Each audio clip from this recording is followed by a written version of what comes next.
Hello guys, welcome back to my channel. तो हम यहाँ पे जेके एसएसबी अकाउंट असिस्टेंट का सिलेबस कर रहे थे। हमने अभी तक बहुत सारे टॉपिक किए हैं। अगर आप लोगों ने नहीं देखा है तो चैनल पे जाके आप देख सकते हैं। तो आज का हमारा टॉपिक है Panchayati Raj act 1989। Panchayati Raj act 1989 as amendment up to October 2018 and rules पढ़ना है। ये स्पेशल दिया गया है हमें J K general knowledge with special reference to J में Panchayati Raj act 1989 as amendment up to October 2018 and rules. तो चलिए शुरू करते हैं। पंचायती राज एक्ट 1989 की बात करें तो इस जो पंचायती राज एक्ट है इसमें क्या है कि एक्चुअली 14 चैप्टर्स हैं, 83 सेक्शन है। जैसे हमारे इंडियन कॉन्स्टिट्यूशन में हुआ करता था, पार्ट्स में डिवीजन है, जैसे कि वो पार्ट्स में डिवाइड है, आर्टिकल्स में डिवाइड है, सेक्शंस में डिवाइड है, शेड्यूल्स में। उसी तरह ये जो पंचायती राज एक्ट है ये इसके भी 14 चैप्टर्स है, 83 सेक्शन है और 6 शेड्यूल है। ये आपको याद रखना पड़ेगा क्योंकि ये इंपॉर्टेंट है। पूछा जा सकता है कि how many chapter the Panchayati Raj act 1989 has, तो वो 14। अगर सेक्शन के बारे में पूछा जाए तो 83 और शेड्यूल कितना है, 6 शेड्यूल है।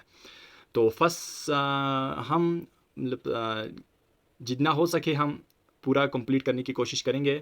और इसमें कुछ ऐसे भी चीज़ें हैं जो मैंने छोड़े हुए हैं क्योंकि वो एग्ज़ाम पॉइंट ऑफ व्यू से इतना इम्पोर्टेंट नहीं है।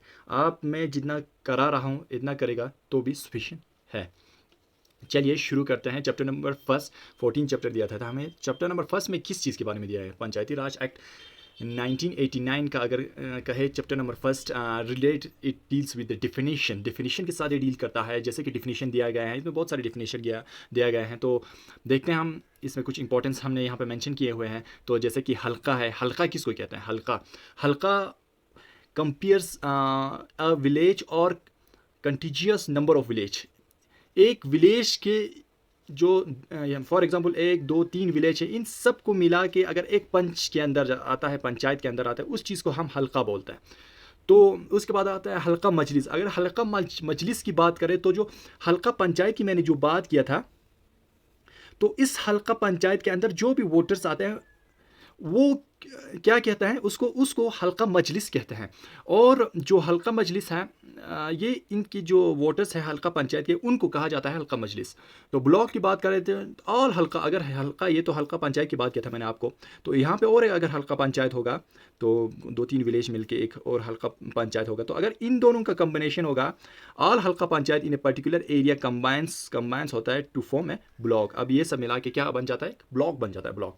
अब बिल्डिंग, अगर यहाँ पे हमारे बीच में अगर बिल्डिंग की बात आए तो बिल्डिंग कौन सा होगा? बिल्डिंग होगा, अब यहाँ में चैप्टर 1 में डिफिनीशंस के वगैरह के बारे में बता रहे हैं, तो बिल्डिंग्स कौन सा होगा? जो कि गवर्नमेंट इंस्टीट्यूशंस होगा, बिल्डिंग्स होगा या गवर्नमेंट रिलेटेड होगा, डायरेक्टली या इनडायरेक्टली पेड बाय गवर्नमेंट होगा। उस जो इलाका या बिल्डिंग होगा या कोई जगह होगा, वो सब इसी बिल्डिंग के अंदर आता है। पंचायत की बात कर रहे हैं हम। चेयरमैन कौन होगा? चेयरमैन जो रिप्रेजेंट करेगा, जो प्रेजिडिंग करेगा किस चीज़ को? एक अगर मीटिंग हो रहा है उसको अगर कोई प्रेजिडिंग कर रहा है तो वो कौन कहलाएगा? उसको क्या कहलाएगा? चेयरमैन कहलाएगा। मे बी वो हल्का पंचायत को प्रेजिडिंग कर रहा हो, चाहे वो किसी और मतलब पंचायत को, मतलब ब्लॉक पंचायत को अगर हम कहें तो उसको अगर प्रेजिडिंग कर रहा है तो उसको हम क्या बोलते हैं? चेयरमैन बोलते हैं। तो फर्स्ट ए की बात करें तो ये कब इंसर्ट हुआ था? तो ये जो डेफिनेशन ये वगैरह ये इंसर्ट हुआ था हमारा, अब तो हमें अप टू अक्टूबर 2018 तक के रूल्स पढ़ने। तो इंसर्ट हुआ था ये कब? 20 एक्ट नंबर 20 2018 में है। डेट का है 16/10/2018। ये भी में भी पूछा जा सकता है कि 20 एक्ट नंबर कौन से में ये एक्ट हुआ था, एक्ट इंसर्ट किया गया था इसको? तो एक्ट नंबर 20 ऑफ 2018 में इसको इंसर्ट किया गया था। तो इसमें एक पर्टिकुलर है वार्ड और हल्का मजलिस की बात की गई है, जो चैप्टर फर्स्ट में अगर कहें तो हम। तो इसमें 3A की अगर बात करें तो पहले सबसे पहले हम वार्ड मजलिस की बात करें तो वार्ड मजलिस, या इसको क्या कहा जाता है? इसको वार्ड सभा भी कहा जाता है। वार्ड मजलिस को वार्ड सभा भी कहा जाता है। तो वार्ड मजलिस की बात करें तो ये क्या होता है कि एक पहले मैंने आपको हल्का पंचायत बोला था ऊपर वाले वो डिफिनीशन में। हल्का पंचायत कैसे मतलब कंबाइन होकर विलेज वो सब कंपेयर होकर बनता है, 2 3 विलेज हल्का मिल के एक हल्का पंचायत बनता है। तो इसमें वार्ड मजलिस की बात करें या वार्ड सभा की बात करें तो ये क्या है कि डिवीजन ऑफ हल्का मजलिस, जो हल्का मजलिस है उसकी डिवीजन की बात कर रही है। हल्का मजलिस किसको कहा था हमने ऊपर कहा था जो वोटर्स है वहाँ जो हल्का के अंदर आता है उनको हल्का मजलिस कहा जाता है। अब ये किस बारे में बताता है कि हल्का वार्ड किसको या मजलिस वार्ड मजलिस या वार्ड सभा किसको बोलते हैं। अब एक यहाँ पे इस तरह हल्का है, तो इसके अंदर क्या था, हल्का मजलिस था। हल्का मजलिस था तो हल्का मजलिस तो बहुत होंगे। अगर इस हल्का मजलिस के पार्ट्स हो जाएं, अगर ये ज़्यादा से ज़्यादा कितना पार्ट होता है, ये 7 पार्ट्स में होता है, और कम से कम 7 पार्ट होता है, और ज़्यादा से ज़्यादा 11 पार्ट्स बनते हैं। तो इस जो पार्ट बनते हैं इनको क्या बोलते हैं, वार्ड मजलिस कहते हैं, उनको वार्ड मजलिस या वार्ड सभा कहते हैं उसको। People in a ward is called इस वार्ड मजलिस। अब जो पीपल इसकी जो लोग इसके अंदर है उसे क्या बोलते हैं, वार्ड मजलिस कहा जाता है। अब जो वार्ड के अंदर है उसे वार्ड मजलिस कहा जाता है। तो एटलीस्ट कितना मीटिंग होता है इस जो वार्ड मजलिस का, 3 मीटिंग होता है, 3 मीटिंग्स, ये 3 मंथ्स में 1 मीटिंग होता है, 3 महीने में 1 मीटिंग होता है किसका, वार्ड मजलिस का। और वो जो मीटिंग है वो किस तरह होता है, जो प्रिस्क्राइब ला है उसके हिसाब से होता है। तो इसको प्रेसिडिंग कौन करता है, इसको मतलब मैंने पहले बोला था आपको चेयरमैन या कह सकते हैं। तो प्रेसिडिंग कौन करता है, इसको पंच प्रेसिडिंग करता है। जो वार्ड मजलिस है इसको कौन प्रेसिडिंग करता है, इसको हेड कौन है, इसका हेड कौन है, इसका हेड है पंच के दौरा ये करता है। अगर पंच एब्सेंट हो, अगर फॉर एग्जांपल अगर पंच एब्सेंट हो, तो पंच की जगह पे कोई भी इलेक्टेड उनकी जो हल्का जो वार्ड मजलिस के दौरा इलेक्ट किया गया कोई भी मेंबर हो सकता है वार्ड मजलिस में से, वो प्रेसिड कर सकता है। तो उसके अंदर ये मीटिंग हो सकता है। तो अगर नंबर्स की बात करें तो कितना होना चाहिए उस वक्त, नंबर होना चाहिए टोटल का, प्रेजेंट जितना है मीटिंग में कितना प्रेजेंट होना चाहिए, 1/10 ऑफ टोटल का 1/10 होना ज़रूरी है, इतने परसेंटेज में होना ज़रूरी है। तो मेजॉरिटी वोट, अगर आप यहाँ पे जो डिसीजन वो सब कैसे लिया जाएगा, जो मेजॉरिटी वोट होगा ना उसके हिसाब से लिया जाएगा। अगर कोई रिजोल्यूशन उनको पास करना है, अगर मेजॉरिटी आ गया तो वो रिजोल्यूशन पास हो जाएगा वहाँ पे। और इसमें क्या है कि आप मीटिंग 3 महीने में एक बार करते हैं इसमें। तो पहले बताया था मैंने आपको। तो अगर कोई स्पेशल, अगर कोई चीज़ ज़रूरत पड़ा, इमरजेंसी हुआ, तो उस वक्त क्या है कि इसका मीटिंग एक बार हो सकता है, 3 महीने में एक बार स्पेशल मीटिंग हो सकता है। और ये भी रिटन रिक्वेस्ट करना पड़ेगा हेड्स को कि ये मीटिंग हमें करना है। तो इसके लिए अलॉटमेंट मिलेगा। तो सिर्फ एक ही स्पेशल मीटिंग हो सकता है, एक से ज़्यादा नहीं हो सकता है। तो इसके बाद आता है हमारा फंक्शन ऑफ वार्ड मजलिस। अब वार्ड मजलिस की फंक्शन की बात करें तो 3B में आता है। तो फंक्शन की अगर बात करें तो सिंपल सा है कि इसका पावर जो है वो इसी के ही एरिया के अंदर ही आता है। अगर कोई वार्ड मजलिस का एरिया इतना है तो इसी एरिया के अंदर ही इसका जुरिडिक्शन है, इसका पावर चलेगा। इसके बाहर वाले जो दूसरे वार्ड मजलिस है उसमें नहीं चलेगा। तो इसके बाद आता है कि अगर इसको और एक पावर दिया गया है कि ये क्या कर सकता है कि इंफॉर्मेशन कलेक्ट कर सकता है। अगर कोई इनको कुछ अगर स्कीम्स लाना है, कुछ लाना है, तो इसको पावर है कि ये इंफॉर्मेशन कलेक्ट कर सकता है। और ये इंफॉर्मेशन किसको सबमिट कर सकता है, वार्ड मजलिस, ये हल्का मजलिस को फर्दर जाके ये सबमिट कर सकता है। ये इंफॉर्मेशन अगर ज़रूरत पड़े कि इंफॉर्मेशन की ज़रूरत पड़े तो ये कलेक्ट कर सकता है यहाँ से, अपने ये वार्ड से। तो इसके बाद आता है डेवलपमेंट स्कीम भी ये मतलब ला सकता है, डेवलपमेंट स्कीम मतलब ला नहीं सकता, बना सकते हैं। तो ये डेवलपमेंट स्कीम कैसे बनाएंगे कि ये पहले प्योरिटी बेस पे देंगे कि पुअर्टी के हो तो वो पहले दिया जाएगा उस चीज़ को।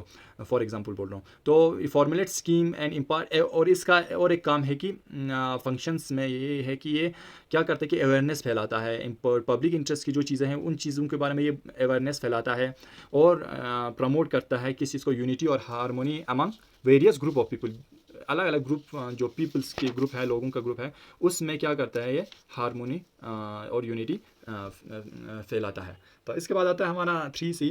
तो ये हल्का मजलिस की जो हल्का अभी तक हमारे क्या था, वार्ड मजलिस था, वार्ड मजलिस की बात कर रहा था। तो अभी हम 3C में किसके बारे में है, हल्का मजलिस के बारे में है। अब हल्का मजलिस को क्या कहा जाता है, ग्राम सभा भी कहा जाता है।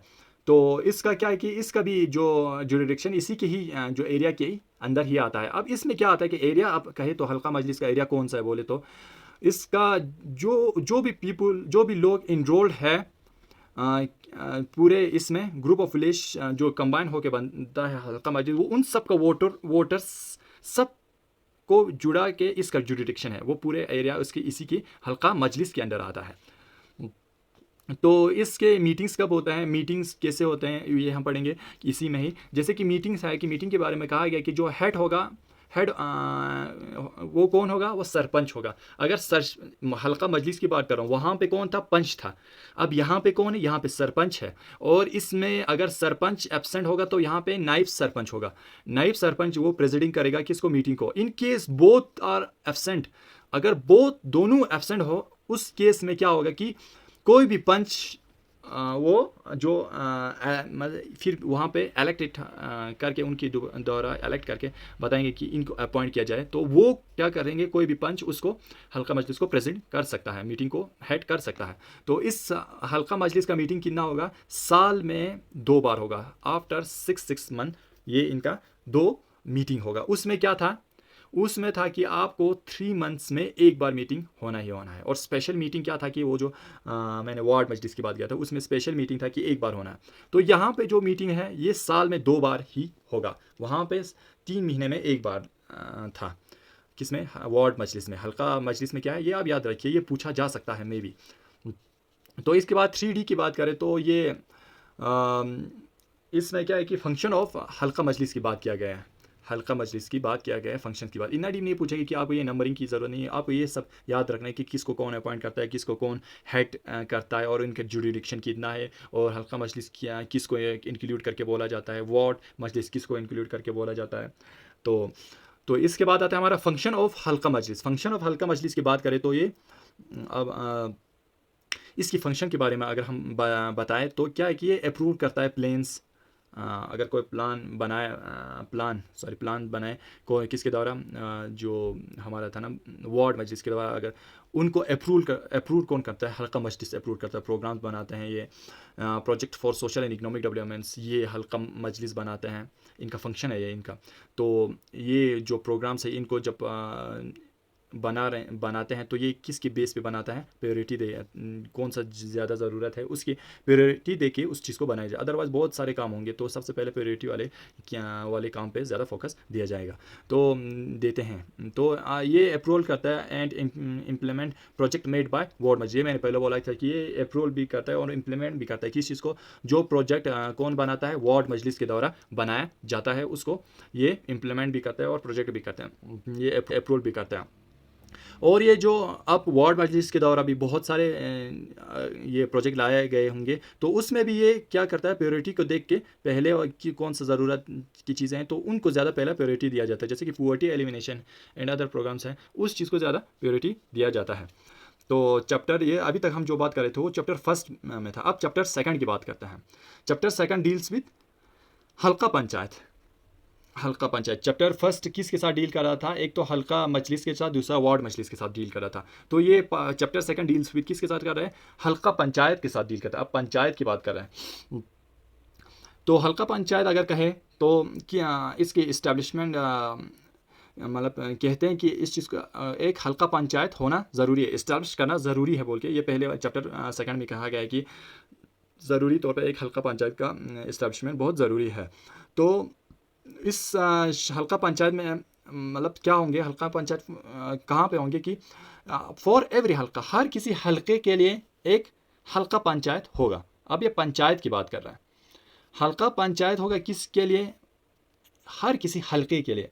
हल्का कौन सा था, अब पूरे विलेज 2-3 विलेज मिलके वो एक क्या बन रहा था, एक हल्का बन रहा था। अब उस क्या बोल रहा है कि हल्का पंचायत होना चाहिए। अब हल्का पंचायत फॉर एवरी हल्का, और जो हर कोई अलग अलग हल्का है इनका क्या होना चाहिए, एक हल्का पंचायत होना चाहिए। तो every Halqa panchayat shall bear the name of place where it is headquarter जहाँ पे होगा वो जो हल्का है उसका कोई पंचायत होना चाहिए, बोला था मैंने ऊपर। तो हर किसी हल्के का कोई पंचायत होगा। अगर वो पंचायत किसी पर्टिकुलर जगह पे है, अगर उसको कौन सा नाम दिया जाएगा, फिर हल्का पंचायत तो थोड़ा बड़ा जगह है, बड़े से एरिया घेरता है, वो घेर लेता है, तो बड़े से लोग वहाँ पे आते हैं। तो जहाँ पे हेडक्वार्टर होगा उस नाम से उस हल्का पंचायत का नाम रखा जाएगा। ये इस चीज़ के बारे में इसमें कहा गया है। तो क्या बोलते हैं फिर अगला, every Halqa panchayat shall have हल्का मजलिस। क्या बोलते हैं कि हर कोई जो हल्का पंचायत है उसका क्या होना चाहिए, एक शैल हैव हल्का मजलिस होना चाहिए। उस जो हल्का पंचायत उसका हल्का मजलिस भी होना चाहिए बोलता है। ये 2A में बोलता है। और ये 2B में क्या बोलता है, ये डील करता है कि sarpanch shall convene at least 2 meeting in a year. इस सरपंच, अब इसका ये मीटिंग कौन हेल्ड करता है, सरपंच करता है। सरपंच को क्या करना है कि सरपंच हर 2 मीटिंग, कम से कम एक साल में 2 मीटिंग करना ही करना है इसको, इसमें किसमें, हल्का पंचायत में। तो हल्का पंचायत अब 3 सेक्शन 3 ये बोल सकते हैं हम, सेक्शन 3। तो हल्का panchayat shall consist of such number of panch not less than 7 and not more than 11 excluding sarpanch. Sarpanch को छोड़ के हल्का पंचायत में कितना होना चाहिए मेंबर्स। अब वहाँ पे मैंने आपको डिस्ट्रीब्यूशन दिखाया था कि वो वार्ड मजलिस के बारे में, वो भी 7 था इस तरह। तो इसमें सरपंच को छोड़ के अब इसमें भी हल्का पंचायत में भी कितना होना चाहिए, 7 मेंबर होना चाहिए कम से कम, और ज़्यादा से ज़्यादा 11 मेंबर्स होना चाहिए किसमें, हल्का पंचायत में। तो इसमें रिजर्वेशन की भी बात किया गई कि ST SC को उसके पॉपुलेशन के हिसाब से, अगर पॉपुलेशन ज़्यादा है तो ज़्यादा रिजर्वेशन, अगर पॉपुलेशन कम है तो कम रिजर्वेशन होना चाहिए बोला। और 1/3 ऑफ रिजर्वेशन, ये पूछा जा सकता है कि कितने दिए हुए reservation, 1/3 of reservation for women's, और वो भी रोटेशन बेस पे होगा। अगर इस वक्त, अगर पहली बार किसी और फॉर एग्जाम्पल इस जगह से दिया तो अगली बार रोटेशन बेस पे इस जगह से होना चाहिए। तो ये रोटेशन बेस पे 1/3 का रिजर्वेशन की बात किया है इसमें चैप्टर 2 में। और हल्का पंचायत में भी, हल्का पंचायत भी कह सकते हैं हम इसको, तो चैप्टर 2 में तो हल्का पंचायत की ही बारे में जिक्र किया गया है। तो इसके बाद आता है हमारा 3A की बात करें तो सेक्शन 3A की बात करें तो sarpanch shall be elect directly by, अब इलेक्शन की बात करें कि जो सरपंच है वो कैसे इलेक्टेड होगा, वो डायरेक्टली इलेक्ट होगा किसके साथ, इलेक्टोरेट ऑफ हल्का पंचायत। हल्का पंचायत के इलेक्टोरेट के साथ, इलेक्टोरेट जो भी है वो इलेक्ट करेगा किसको, सरपंच को, वो भी डायरेक्टली सेलेक्ट, ये सरपंच को इलेक्ट करेगा जिस तरह एज ए वहाँ पे ला दिया गया है, किस तरह प्रोसीजर क्या है वो उसके हिसाब से डायरेक्टली ये इसको इलेक्ट किया जाएगा। अब ये पूछा जा सकता है कि हल्का पंचायत का सरपंच इलेक्टेड कैसे होता है, डायरेक्टली होता है, इनडायरेक्टली होता है, नॉमिनेटेड होता है। तो इसमें आंसर होगा कि ये डायरेक्टली इलेक्टेड होता है। और ये सेक्शन एक्ट नंबर 4 ऑफ 2018 में इस चीज़ को यहाँ पे पुट इन किया था। तो सेक्शन नंबर 4 ऑफ 2018 आप ये याद रखेंगे। तो इसके बाद आता है हमारा 4, सेक्शन 4 की बात करें तो इसमें ये डील करता है किसके साथ, नायब सरपंच कि नायब सरपंच जो होगा, पहले तो सरपंच बोला था, उसको डायरेक्टली इलेक्ट किया गया था किसके, जो भी इलेक्टोरेट्स है वहाँ पे एज एंड रूल और रेगुलेशन के हिसाब से वहाँ पे डायरेक्टली इलेक्टेड होगा। तो इसके बाद आता है नायब सरपंच, उसको कैसे इलेक्टेड बाय, उसको कैसे इलेक्ट किया जाता है, उसको पंच के द्वारा इलेक्ट किया जाता है। जो भी पंच वहाँ चुन के आता है ऑफ हल्का पंचायत, वहाँ पे जो भी पंच है वो लोग क्या करता है कि इलेक्ट करता है, उन्हीं में से अलग किसी को इलेक्ट करता है। ये किस में दिया गया, एक्ट 4 2018, वो वाला भी किस में था, पंच के बारे में, सरपंच के बारे में भी एक्ट 4 2018 में था। तो इसके बाद आता है 5th, सेक्शन 5 की बात करें तो panch shall be elected from the, उसी के ही कंस्टिट्यूंसी से पंच को इलेक्ट किया जाएगा, जो भी उसका कंस्टिट्यूंसी है उसी कंस्टिट्यूशन से इस जो पंच को है वो इलेक्ट किया जाएगा अकॉर्डिंग टू रूल्स के, रूल के हिसाब से, मतलब कैसे भी मतलब इस तरह से फॉर्म भरना ये वगैरह उसके हिसाब से वो करके तो पंच को, मगर वो उसी ही कंस्टिट्यूंसी से इलेक्ट किया जाएगा। और इसमें एक बात आता है कि VLW से, जो VLW है ना, जो विलेज लेवल वर्कर होता है या मल्टीपर्पज़ वर्कर्स होता है, वो क्या, और या ग्राम सेवक शैल भी, वो सेक्रेटरी हो सकता है, सेक्रेटरी हो सकता है, सिक्योरिटी नहीं, सेक्रेटरी हो सकता है किसका, हल्का पंचायत का। ये भी कब एक्ट किया, एक्ट 4 ऑफ 2000 में ये ऐड किया था कि जो VLW या मल्टीवर्क की ये क्या होगा, सेक्रेटरी होगा किसका, हल्का पंचायत का। तो इसके बाद अगर कुछ और देखें अगर हल्का पंचायत के बारे में, तो जैसे कि ऑफिस है, हल्का पंचायत का ऑफिस कितने टाइम तक चलेगा, 5 ईयर तक चलेगा ऑफिस। टेन्योर उनका कितना होगा, 5 ईयर होगा। अगर डिस्क्वालिफिकेशन की बात करें तो अगर डिस्क्वालीफाइड कैसे हो सकता है, तो एक अगर वो परमानेंट रेजिडेंट नहीं होगा, अगर उस स्टेट का परमानेंट रेजिडेंस नहीं होगा तो उस वक्त वो डिस्क्वालीफाइड हो सकता है, उसको डिस्क्वालीफाइड किया जा सकता है। तो अगर वो एम्प्लॉय हो किसी गवर्नमेंट या लोकल बॉडी में तो उस वक्त भी ये डिस्क्वालीफाइड हो सकता है। और इन केस अगर वो 21 ईयर का ना हो, उससे भी लेस देन 21 ईयर हो उसका एज, तो उस वक्त भी वो डिस्क्वालीफाइड हो सकता है। अगर और एक है कि अनसाउंड अगर इसको डिक्लेयर किया जाए किसी कोर्ट के द्वारा तो उस वक्त भी ये डिस्क्वालीफाई हो सकता है। और इसके बाद आता है इंसॉल्वेंट अगर हो जाए कोर्ट के द्वारा, अगर इंसॉल्वेंट उसको डिक्लेयर किया जाए तो भी ये डिस्क्वालीफाई हो सकता है। इसके बाद और एक है कि इन चीज़ को याद रखना ज़रूरी है, क्योंकि ये में भी पूछा जा सकता है क्वेश्चन पे कि किस बेस पे ये डिसक्वालीफाइड हो सकता है ये हल्का पंचायत के मेंबर्स। तो ये जो दिए गए हैं ये याद रखना। उनमें से मे भी ये इनमें से कोई ऑप्शन दिया होगा तो ये वहाँ पे आपको ये याद रखना है और टिक करना है वहाँ पे। तो इंसॉल्वेंट की बात किया, तो अगर सैलरी ले रहा हो एज अ सर्वेंट उसी हल्का पंचायत में एज ए सर्वेंट, अगर सैलरी पेड सर्वेंट होगा वहाँ पे हल्का पंचायत में, तो उस वक्त भी ये डिस्क्वालीफाइड हो सकता है। तो इसके बाद आता है अगर वो लंबदार हो या विलेज चौकीदार हो तो भी वो डिस्क्वालीफाई हो सकता है।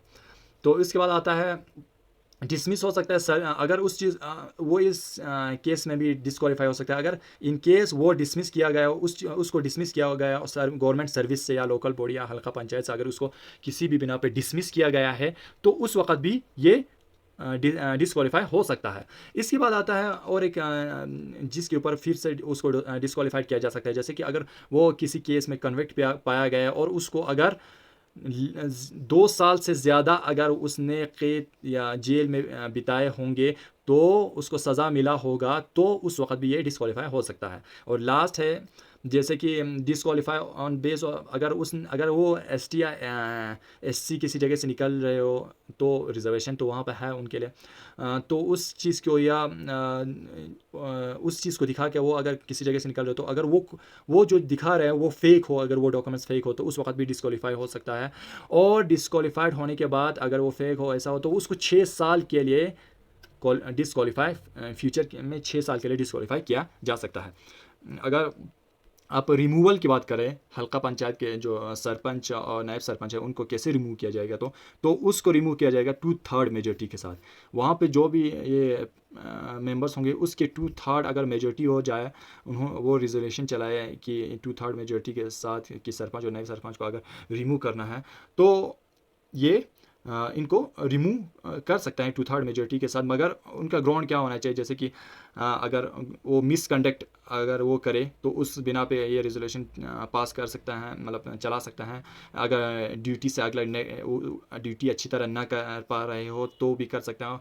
और भी जो भी मतलब रूल्स रेगुलेशन है उसके हिसाब से अगर वो कुछ गलत कर रहे हैं तो उसके हिसाब से भी वो डिस्क्वालीफाइड हो सकता है। और लास्ट वो क्या हो सकता है कि अगर वो 3 कंसेक्यूटिव अगर मीटिंग वो अटेंड नहीं कर पाया किसी भी मतलब सॉलिड रीज़न की बिना पर, हेल्थ वेल्थ के बगैर नहीं, अगर वो कर पा रहा हो और जानबूझ के नहीं किया हो तो उस वक्त भी वो क्या हो सकता है, डिस्क्वालीफाई हो सकता है, उसको डिस्क्वालीफाई किया जा सकता है। इसके बाद आता है सेक्शन 8 की बात करें तो ये वैकेंसी की बात करता है कि वैकेंसी कैसे भरा जाएगा। अगर कोई वैकेंसी वहाँ पर खाली रहा तो अगर कोई मर गया या कुछ हो गया, मे बी कोई भी रीज़न हो सकता है, तो उस वक्त हल्का पंचायत की जो वैकेंसी कैसे भराई जा सकती है, एक तो नॉमिनेशन से भर सकता है, दूसरा या मे बी इलेक्शन करके वो भर सकते हैं। अगर वो ये कब भर सकते हैं, अगर वो टेन्योर अगर 6 मंथ से ज़्यादा का हो, 6 मंथ या 6 मंथ से ज़्यादा का हो तभी वो वैकेंसी फिलअप कर सकता है। अदरवाइज़ वो वैकेंसी फिलअप नहीं करेगा तो भी चलेगा। तो उसके बाद ये है कि अगर फिलअप की बात करें जो प्रोसीडिंग में भी may not be consider illegal, अगर उनके जो प्रोसीजर्स है मतलब उनके जो मीटिंग या प्रोसीडिंग है उसको तब तक इलीगल नहीं माना जाएगा अगर उनका कोई प्रोसीडिंग चल रहा है, तो जब तक अगर उसमें 50% का अगर वो जो मेंबर्स है वो अगर अटेंड कर रहे हैं 50% तक, अगर उससे कम हो तो उस चीज़ को इलीगल माना जाएगा। तो अगर 50 से एबो या 50 हो तो उसको तब तक इलीगल नहीं माना जाएगा उस प्रोसीडिंग को। तो इसके बाद आता है सेक्शन 9 की बात करें तो अपॉइंटमेंट ऑफ एडमिनिस्ट्रेशन की बात करता है, कैसे एडमिनिस्ट्रेटर को कैसे अपॉइंट किया जाए।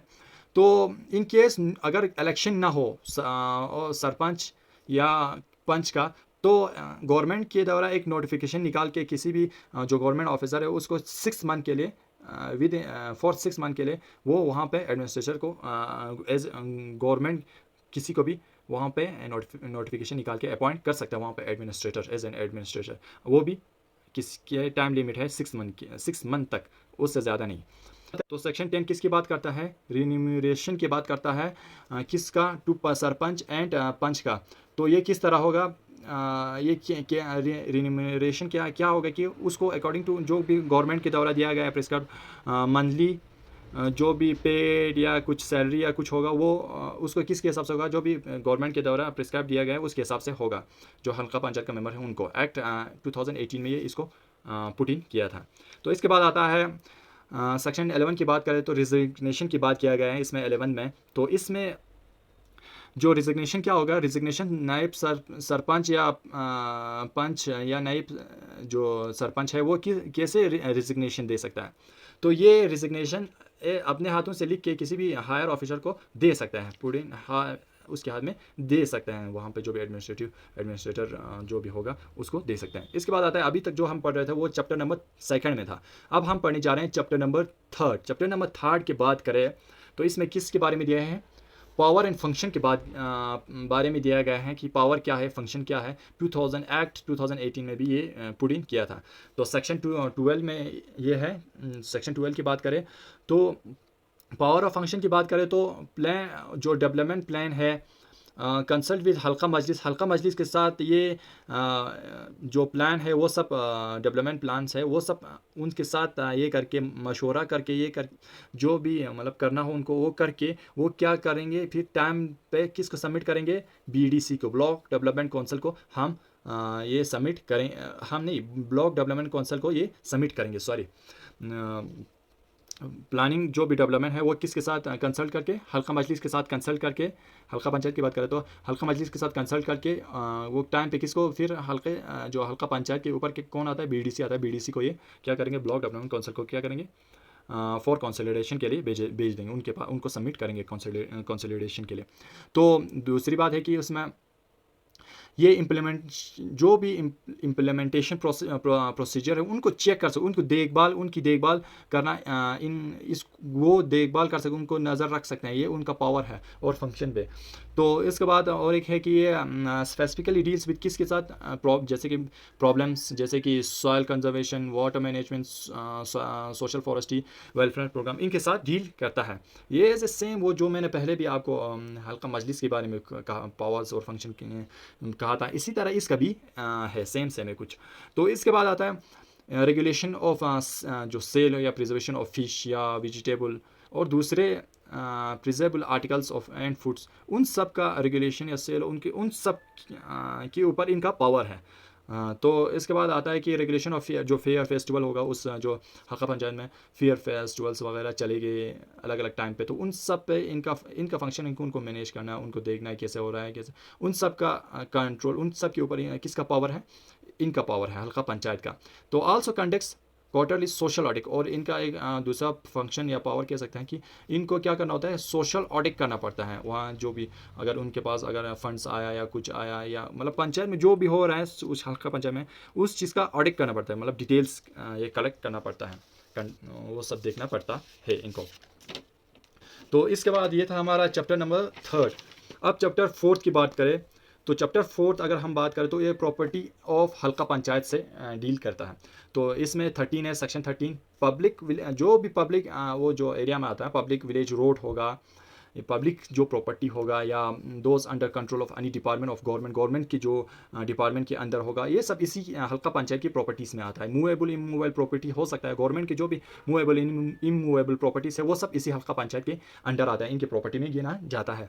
और इसके अलावा जो बिल्डिंग्स है, बिल्डिंग मैंने आपको वहाँ डिफिनीशन में बताया था, जैसे कि स्लेटर है, डम साइट, स्लेटर हाउस है, डम साइट्स है, वाटर रिजर्वेशन, ये सब कहाँ पे आता है, हल्का पंचायत के। अगर इसमें से हल्का पंचायत के फंड्स पे बना हो या गवर्नमेंट के कंट्रीब्यूशन से बना हो, तो ये सब किस में आता है, फिर हल्का पंचायत की प्रॉपर्टी में आता है। जैसे कि जो गंदगी फेंकने की जगह हो, या विलेज क्लीनिंग प्रोसेस हो, या डेड बॉडीज़ की बात करें, ऑफ एनिमल्स को कैसे डिकम्पोज किया, ये सब इनके फंक्शन और इनके जो प्रॉपर्टीज़ में आता है। किसके, हल्का पंचायत के। Trees, grass growing on property belongs to Halqa panchayat. हल्का पंचायत की जो भी प्रॉपर्टी है, अगर उसमें कोई भी ग्रास उग रहे, कुछ भी हो रहा है, या ये ग्रास उग रहे हो, घास उग रहे हो, या उसमें ट्रीज दरख्त हो, तो कुछ भी वो सब किसके प्रॉपर्टी है, हल्का पंचायत का प्रॉपर्टी है। तो इसके बाद आता है जो drain, tanks, pond, well extra है, ये सब किसके अंदर आता है, हल्का पंचायत की प्रॉपर्टी के अंदर आता है। ये सेक्शन 13 में आता है, आपको सेक्शन 13 में आता है, पार्ट 4।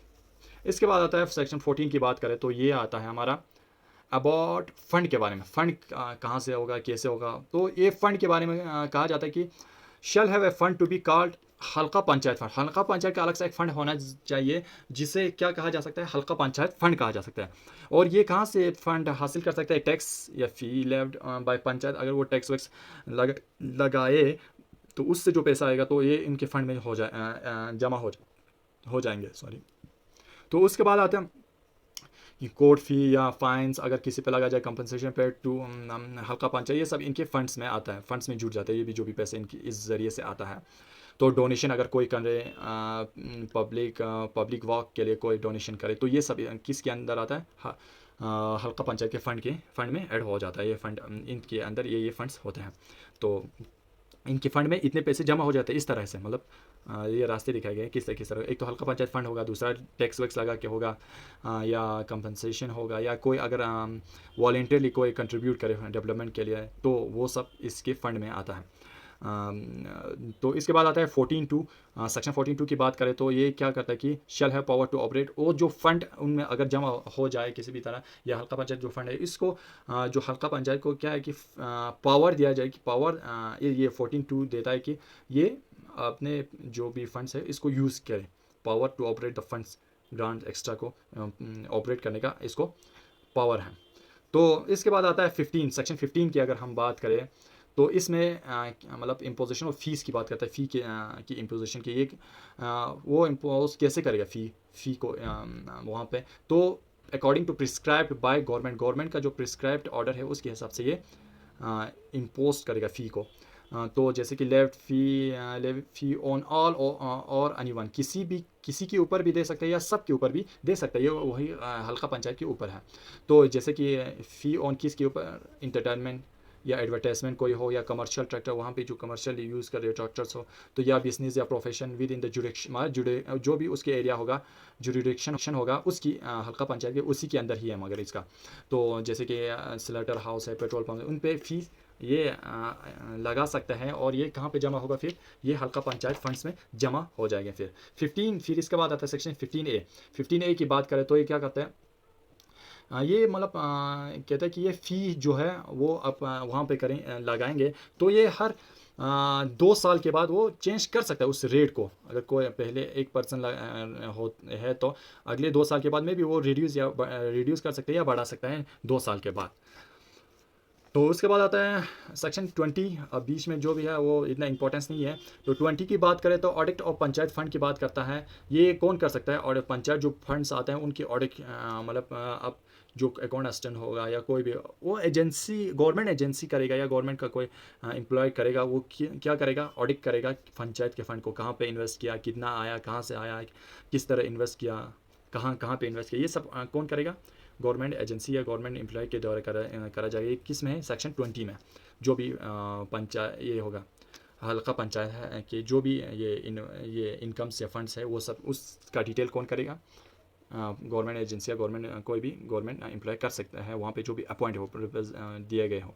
तो इसके बाद आता है सेक्शन 21 की बात करें तो ये एनुअल बजट है।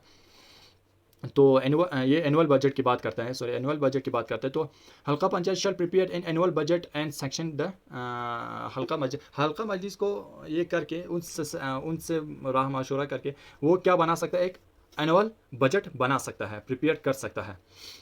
तो इसके बाद आता है ये 21 में दिया गया। 22 में क्या दिया गया है, सेक्शन 22 में एग्जम्पशन फ्रॉम टैक्स एग्जम्पन कैसे होगा। अब टैक्स का एग्जम्पन 22 सेक्शन 22 में दिया गया है कि कैसे होगा। तो ये अगर कोई गवर्नमेंट ऑर्डर निकाले कि इस जगह में अगर ये टैक्स का एग्जम्पन होगा तो वो गवर्नमेंट के ऊपर है कि वो किस तरह एग्जाम करे, अगर पूरा एग्जाम करे, ख़त्म करे या आधा करे, तो ये गवर्नमेंट ये ऑर्डर निकाल के ये कर सकते हैं।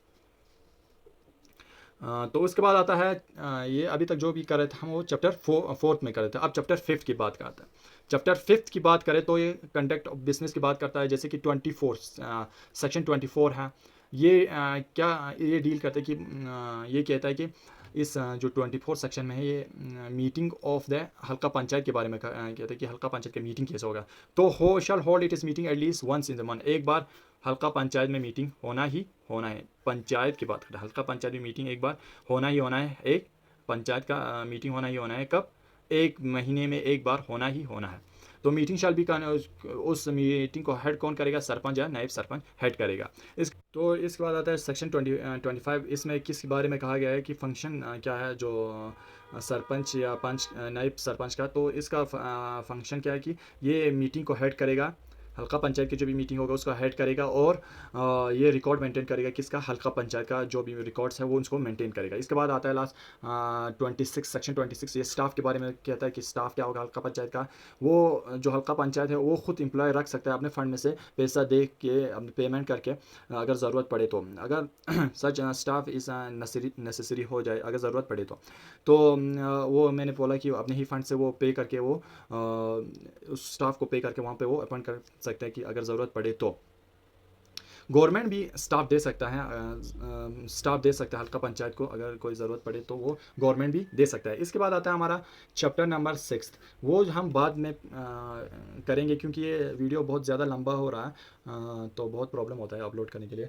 वो हम दूसरे इसके साथ कंटिन्यू करेंगे, वहाँ पे BDC का होगा चैप्टर नंबर 6 में। तो हम वो अगले वीडियो में करेंगे। होप आप लोगों को समझ में आया होगा। मिलते हैं अगले वीडियो में अगले टॉपिक के साथ। तब तक के लिए गुड बाय। अगर पसंद आया तो लाइक, सब्सक्राइब और शेयर ज़रूर करें। Thank you and have a nice day.